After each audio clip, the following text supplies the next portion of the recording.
ඔබයි මේ රටේ අනාගතය.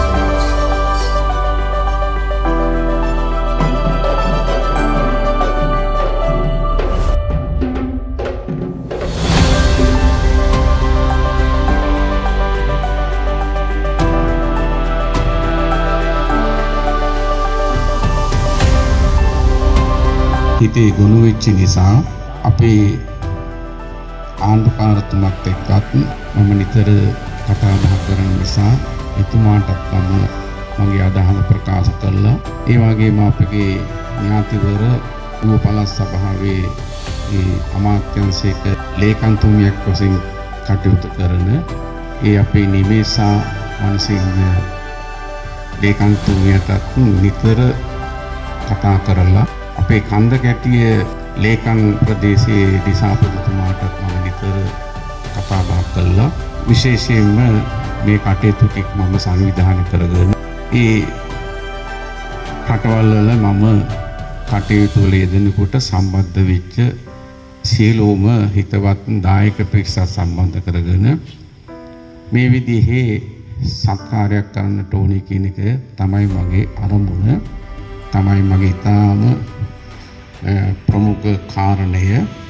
වර්ෂ පතා හැම වර්ෂයකම මේ කටයුතු ටික මම පවත්වාගෙන යන නිසා මේ අවුරුද්දෙත් මේ විදිහට බදුල්ල ප්‍රදේශයේ අපේ විශේෂයෙන්ම හැදුණු වැටුණු ගම් පළාත ගැන කල්පනා කළා තමයි මේ විදිහේ සෝසාධන කටයුතු අවස්ථා දෙකක අදයි හෙටයි යොදාගෙන මේ කටයුතු සංවිධානය කරගත්තේ. ඉතින් මේ කටයුතු වලට විශේෂයෙන්ම මුලින්ම මම අපේ නිකායේ උඩුගින්ද පාර්ශවයේ මහානායක හාමුදුරන් වහන්සේටත් පහුගිය දවසක අපේ අනුනායක හාමුදුරුවෝ පාලිත නායක හාමුදුරන් වහන්සේත් එක්ක අපි උන්වහන්සේ වෙත ගොස් බැහැදකලා අපි ආරාධනා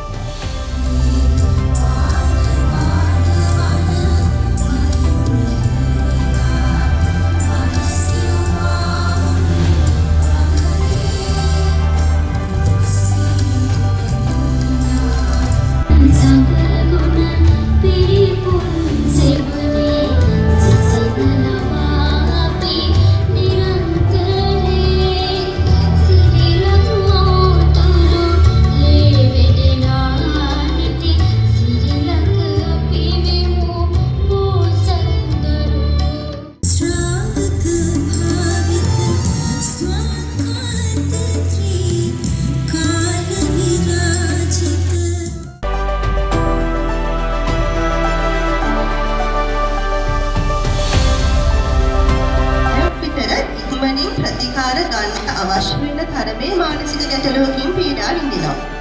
ඉතින් ඒ නිසා තමයි අපි මානසික රෝග ගැන අපේ මනස සුවපත් කියන එක ගැන දැනගන්න එක වැදගත් වෙන්නේ.